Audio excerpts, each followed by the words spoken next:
केंद्रीय वित्त मंत्री निर्मला सीतारमण ने आज संसद में मोदी सरकार के तीसरे कार्यकाल का पहला बजट पेश किया। संसद में बजट पेश होने के बाद सियासी गलियारे में प्रतिक्रिया आना शुरू हो गई है। समाजवादी पार्टी के मुखिया अखिलेश यादव ने सोशल मीडिया पर पोस्ट शेयर करते हुए लिखा कि 11वें बजट में बेरोजगारी, महंगाई, किसान, महिला, युवा का मुद्दा 9-2-11 हो गया है। ये बजट भी नाउम्मीदगी का ही पुलिंदा है। शुक्र है इंसान इन हालातों में भी जिंदा है। इसके अलावा उन्होंने बेरोजगारी और यूपी को योजनाएं न मिलने को लेकर क्या कुछ कहा, आप भी सुनिए।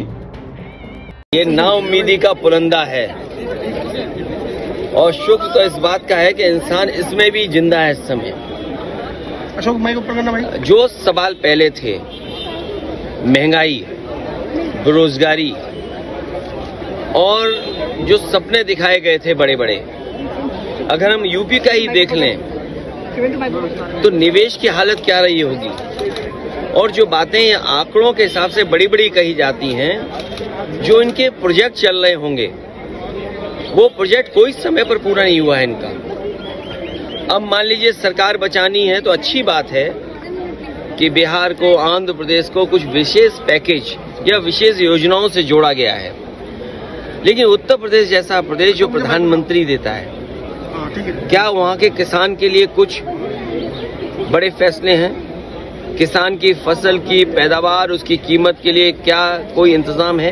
कहने को तो याद होगा आप सबको कि पिछली बार कहा था कि मंडी और एग्रीकल्चर इंफ्रास्ट्रक्चर के लिए स्ट्रेंथन करने के लिए लाखों करोड़ रुपए हैं।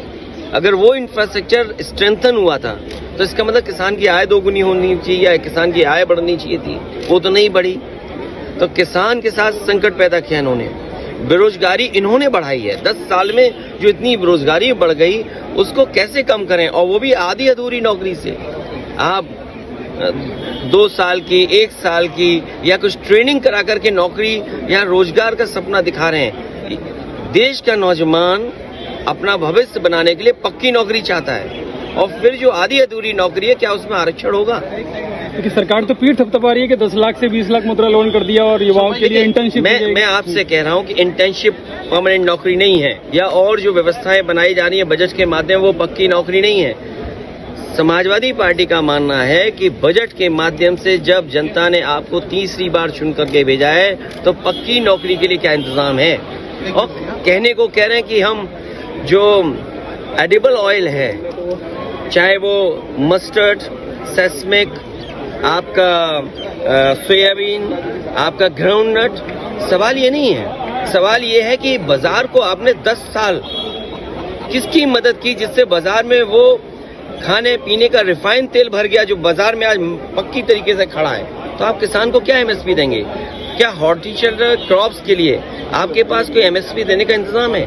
किसान तो एमएसपी मांगना चाहता है, आप एमएसपी देना नहीं चाहते हैं। हॉर्टिकल्चर जो क्रॉप्स हैं, क्या उसके लिए एमएसपी की आपके पास तैयारी है? अगर हॉर्टिकल्चर के क्रॉप्स के लिए आपको एमएसपी की तैयारी नहीं है और आप फसल की तैयारी नहीं कर रहे हैं, आप एग्रीकल्चर इंफ्रास्ट्रक्चर के लिए आपने पिछली बार भी कहा था कि 1 लाख करोड़ रुपए हम दे रहे हैं। अगर मंडियां नहीं बनाएंगे, ये सरकार बताए कि यूपी में अगर एक भी मंडी बनाई हो तो जब मंडी नहीं होगी, किस स्थान पर किसान ले जाए अपनी फसल की कीमत पाएगा? पीएम तो कह रहे हैं कि 2047 का भारत बनेगा। अब मान लीजिए विकसित भारत की बात कर रहे हैं। मान लीजिए बक्सर से एक एक्सप्रेसवे लेके जा रहे हैं, जो समाजवादी सरकार में पूर्वांचल एक्सप्रेसवे, जहां पर प्रधानमंत्री जी ने हवाई जहाज उतारा था हरकुलस, वो पखनपुरा गांव तक छोड़ दिया था क्योंकि आगे एनएचआई की सड़क बननी थी। क्या ये सरकार को ये भी नहीं दिखाई देता है कि अगर 25 किलोमीटर, 30 किलोमीटर का एक्सप्रेसवे बन गया होता तो बक्सर से जो एक्सप्रेसवे ये प्रपोज कर रहे हैं वो भी जुड़ जाता? आप इंफ्रास्ट्रक्चर का पैसा कहाँ दे रहे हैं? आपने महाराष्ट्र को दिया, आपने दूसरे प्रदेश को दिया, आप गिफ्ट सिटी तो गुजरात को दे रहे हो। वहीं कांग्रेस ने बीजेपी को घेरते हुए बजट को किसान, महिला, युवा विरोधी बताया। कांग्रेस ने कहा कि केंद्र सरकार का बजट सिर्फ हवा हवाई और किताबी है। बजट में बेरोजगारी और महंगाई जैसे मुद्दों की घोर उपेक्षा की गई है। साथ ही इस बजट में जनता की किसी भी वर्ग को राहत नहीं मिली। आज का बजट सिर्फ हवा हवाई और किताबी है। भाजपा सरकार ने आज इस बजट को पेश करके देश के प्रधानमंत्री मोदी जी ने अपनी नीयति इस देश के आम आदमी और युवाओं के लिए बता दी है कि उनको इस देश के युवाओं से, किसानों से, आम आदमी से मध्यम वर्ग से, छोटे व्यापारियों से कोई लेना देना नहीं। ऐसे दौर में जब बेरोजगारी इस देश में आजादी के बाद सबसे ज्यादा 9.2% है, उस समय भी सरकारी नौकरियां 23 लाख से ज्यादा खाली हैं, लेकिन इस बजट में कोई इंतजाम नहीं। महंगाई चरम पर है। देश की आजादी के बाद 3.4% सरकारी आंकड़े हैं, लेकिन उसको रोकने का कोई इंतजाम नहीं। और सबसे बड़ी बात कि महंगाई की मार जो मध्यम वर्गीय पर पड़ रही है, उनके जो टैक्स फ्री स्लैब है, बड़ी उम्मीदें थी कि बढ़ेगा, कोई टैक्स स्लैब में चेंज नहीं है। ना तो आमदनी बढ़ाने के उपाय हैं, ना टैक्स स्लैब में चेंज। यानी कि जो आम आदमी है, जो मध्यम वर्गीय है, उसका जो टैक्स स्लैब 30% है, वो उद्योगपतियों के 25% से ज्यादा है, और उसके बाद वो 28% जीएसटी देता है। आप समझ सकते हैं कि देश का जो आम आदमी है, वो अपना आधे से ज्यादा पैसा इस सरकार को टैक्स में देता है, लेकिन उनके लिए भी कोई इंतजाम नहीं है। किसानों को एमएसपी पे गारंटी की बात की थी, कानून बनाने की बात की थी, कोई इंतजाम नहीं। जो आधारभूत सुविधाएं हैं, स्वास्थ्य, शिक्षा, उनको लेकर भी कोई नहीं। विनिर्माण के क्षेत्र में सरकार की तरफ से कोई ठोस प्रबंध नहीं। सरकारी नौकरियों के नाम पर युवाओं को सिर्फ पेपर लीक मिला है। ये बजट इस देश के आम आदमी को निराश करने वाला है, किसानों को हताश करने वाला है और युवाओं को परेशान करने वाला है। ऐसी सरकार सिर्फ कुछ चुनिंदा उद्योगपतियों की मित्र है, आम आदमी से कोई लेना देना नहीं। दुर्भाग्यपूर्ण है, इस बजट से इस देश के आम आदमी और युवाओं को काफी निराशा हुई है।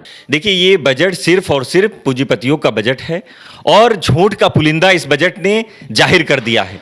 निर्मला सीतारमण जी ने ना महिलाओं की बात की, ना युवाओं की बात की, ना किसानों की बात की, ना तो मिडिल क्लास की बात की। तो मैं कह सकता हूं कि जब लगातार महंगाई आसमान छू रही है, पेट्रोल डीजल के दाम आसमान छू रहे हैं, निरंतर खाद्य सामग्री महंगी हो रही है, एक बार फिर इन लोगों ने जो पूंजीपतियों के द्वारा बजट बनाया गया था उसको लागू किया है। मैं कह सकता हूं इसके पहले जब इनकी सरकार थी, इसी प्रकार का बजट आया था।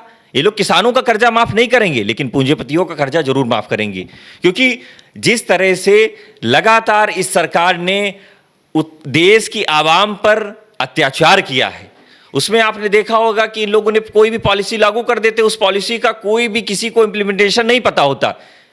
जीएसटी लागू करने के बाद छोटे उद्योगपति, जो छोटे उद्यम थे, वो सब बंद हो गए। नोटबंदी से अर्थव्यवस्था चरमरा गई। तो मैं कह सकता हूं कि यह सरकार सिर्फ और सिर्फ देश की जनता को एक के बाद एक दंश दे रही है। हम इसकी लड़ाई सदन में भी लड़ेंगे, हम इसकी लड़ाई सड़क पे भी लड़ेंगे। देखिए, मैं कहना चाहता हूं, जब जीएसटी लागू की गई, उस जीएसटी के क्लॉज ना तो जीएसटी के किसी अधिकारी को पता थे, ना तो सरकार को पता थे। सिर्फ और सिर्फ जल्दबाजी में जीएसटी लागू कर दी। उसके बाद जिस तरह से इनकम टैक्स में कई बदलाव किए गए, कई क्लॉज किए गए, उसके बारे में सरकार को कोई उसकी इम्प्लीमेंटेशन की कोई बात नहीं थी। आज जो ये लगातार जो जनता पर टैक्स की मार कर रहे हैं, आप अगर सुबह से कोई भी टूथपेस्ट से लगा करके कोई भी चीजें आप यूज करते हैं, उसमें सब टैक्स पेयर का पैसा आपका जाता है। उस टैक्स पेयर का पैसा लेकर के ये सरकार की ब्रांडिंग में लगाते हैं, ये सरकार तोड़ने के लिए खरीद फरोख्त करते हैं। तो मैं कह सकता हूं कि ये सिर्फ और सिर्फ ये सरकार पूंजीपतियों की सरकार है, इसमें आवाम की और देश की जनता की कोई बात नहीं है।